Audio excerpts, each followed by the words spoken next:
어, 오늘 하루도 이 하나님이 주시는 말씀과 은혜 안에서 또 하나님의 나라를 온전하게 누리며 살아가는 여러분 되시기를 축원드립니다. 오늘 말씀은요, 우리에게 모세의 노래로 알려진 신명기 32장입니다. 천지 창조에서 시작된 이제 모세의 오경, 창세기, 출애굽기, 레위기, 또 신명기, 민수기, 신명기, 그 대미를 이제 장식할 때가 되었고, 이제 모세는 너무나 아름다운 노래로 그 문을 열고 있습니다.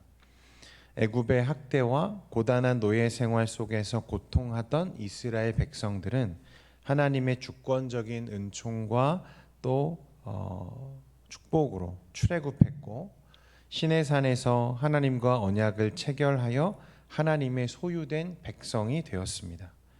그리고 광야 40년 생활 하나님의 이끄심을 따라 그들이 걸어왔고, 이제 약속의 땅에 들어가기 직전에 있습니다. 하나님은 그런데 모세를 통해서 그 이스라엘이 가나안 땅에 들어가면 우상을 숭배하고 그에 따라 징계를 받을 것이라 예언하시는데, 그것을 노래로 만들어서 그 증거가 되게 하라고 오늘 모세에게 말씀하십니다. 모세는 그 땅에 들어가는 것을 허락받지 못했기 때문에 사실상 모세에게는 지금이 마지막 순간과도 같은 지점입니다. 그때 그는 자신의 모든 설교를 마치고 그간 자신이 말하고 기록했던 하나님의 구속의 은혜와 모세 오경의 중심 주제를 녹여서 영원히 잊혀지지 않을 노래로 부르기 시작합니다. 오늘 말씀이 너무 길어서 한 절밖에 읽지 않았지만 여러분 꼭 오늘 그 말씀을 천천히 곱씹으며 묵상해 보시기를 권해드립니다. 이 노래는요, 성경 전체를 놓고 보아도, 그리고 성경이 아니라 고대 문학 그 무엇과도 비교할 수 없을 만큼 아름다운 작품으로 우리에게 알려져 있습니다. 그리고 그 노래가 담고 있는 하나님에 대한 지식과 하나님이 우리를 위해 행하신 일에 대한 내용들은 너무나 밝고 또 아름답게 빛나는 것이죠. 이 노래는 우리가 크게 네 부분으로 구분해서 볼 수 있을 것 같아요. 기승전결로 이해하시면 빠릅니다. 기는요 1에서 6절까지 말씀인데, 여기서 모세는 반석이신 하나님과 우매무지한 이스라엘을 대조합니다. 우리 4절과 5절 말씀인데요, 4절과 5절 두 절만 같이 읽겠습니다. 시작. 그는 반석이시니 그가 하신 일이 완전하고 그의 모든 길이 정의롭고 진실하고 거짓이 없으신 하나님이시니 공의로우시고 바르시도다. 그들이 여호와를 향하여 악을 행하니 하나님의 자녀가 아니요 흠이 있고 삐뚤어진 세대로다. 모세는 하나님을 반석이라고 말했습니다. 문맥상 반석은요, 바로 앞에 있는 물과 대조를 이루죠. 하늘에서 한없이 내리는 비와 견고하게 우뚝 서 있는 반석의 대조가 너무나 아름답게 묘사됩니다. 뿐만 아니라 모세는 이전에 반석을 쳐서 무엇을 내었죠? 물을 내었죠. 이 반석은 우리 주님을 예표하는 구속사적 장치입니다. 주님이 반석이시죠. 주님은 바람에 흩날리는 모래가 아니라는 거예요. 반석은 어떻습니까? 반석은 늘 그 자리에 있습니다.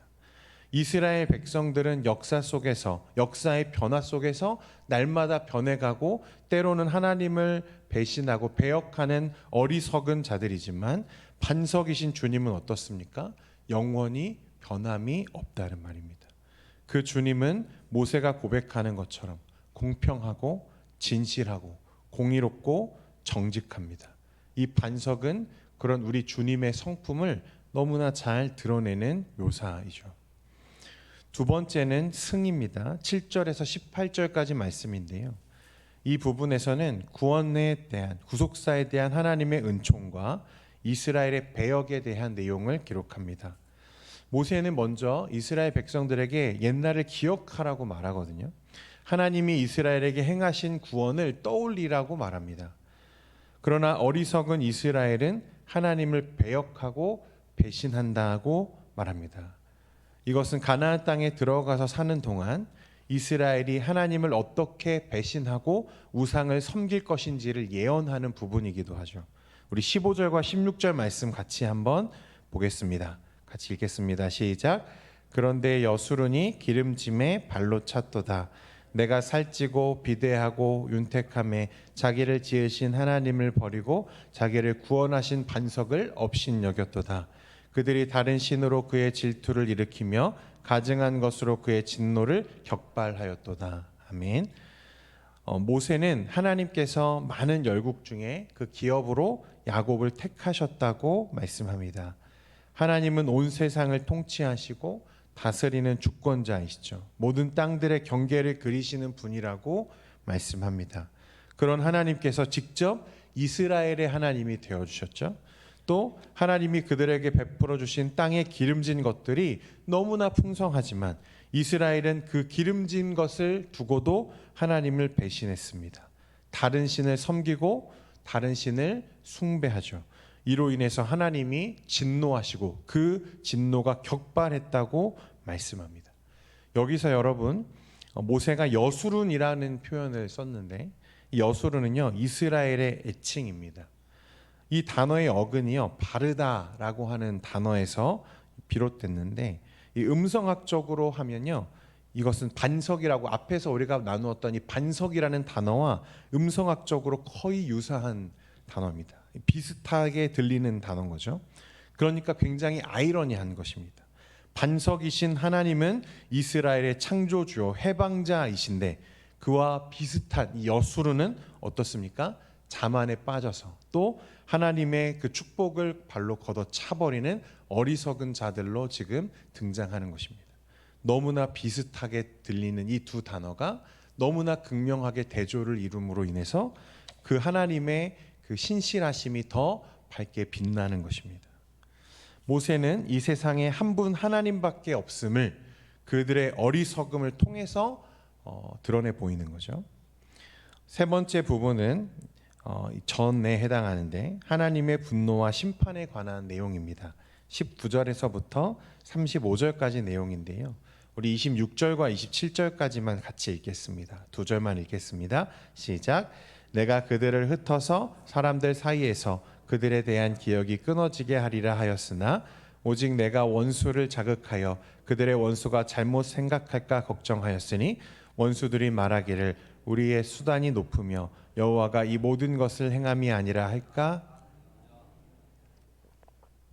하나님은 이제 이스라엘의 배신에 분노하십니다. 진노하시죠. 그리고 그들을 심판하신다고 선언하십니다. 보시고 미워하셨다고 말하고 또 이스라엘이 행한 그대로 갚아주신다고 말하고 또 재앙을 쌓을 것이라고도 말씀하십니다. 기근과 전쟁, 칼을 이야기합니다. 마치 하나님께서 완전히 이스라엘을 버리시고 잊으신 것처럼 그들을 멸망시키실 것처럼 무섭게 진노하시죠. 그러나 하나님은 결코 그들을 포기하지 않으셨습니다.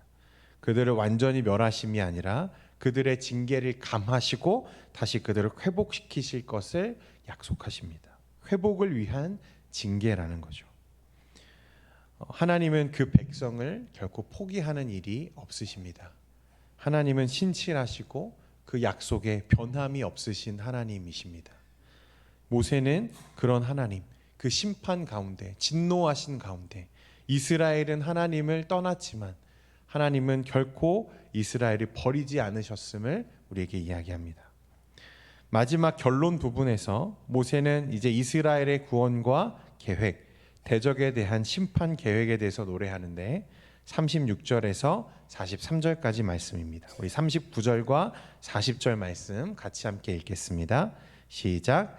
이제는 나 곧 내가 그인 줄 알라. 나 외에는 신이 없도다. 나는 죽이기도 하며 살리기도 하며 상하게도 하며 낫게도 하나니 내 손에서 능히 빼앗을 자가 없도다. 이는 내가 하늘을 향하여 내 손을 들고 말하기를 내가 영원히 살리라 하였노라. 아멘. 이제 하나님은 이스라엘 백성들에게 선언하십니다. 하나님은 어떤 하나님이신가? 유일하신 하나님이십니다. 하나님은 모든 인생의 생과 사, 화와 복을 주관하시는 절대자이십니다. 하나님은 다른 무언가에 의해서 영향을 받으시거나 제한되실 수 있는 분이 아니라고 말씀합니다. 오늘날 우리가 자주 하는 실수가 뭐냐면 우리의 인식과 우리의 짧은 이성, 그 한계가 있는 것들로 하나님을 이해하고 또 하나님의 성품과 능력을 그저 그런 정도로 제한하려고 한다는 것입니다.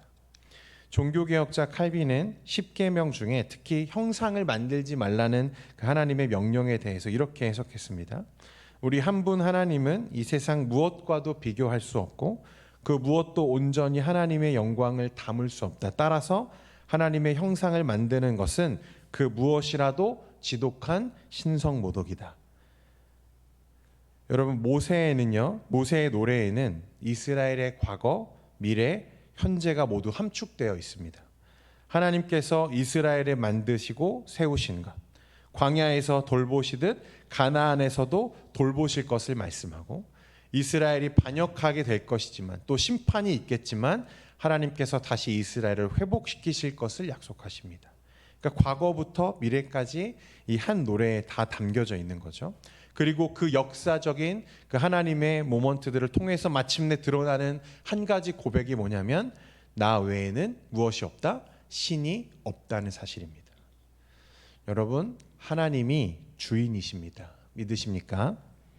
역사의 주인이시고 시간과 공간의 창조자이십니다. 하나님이 나를 위해 계시지 않고 내가 하나님을 위해 지음받았습니다.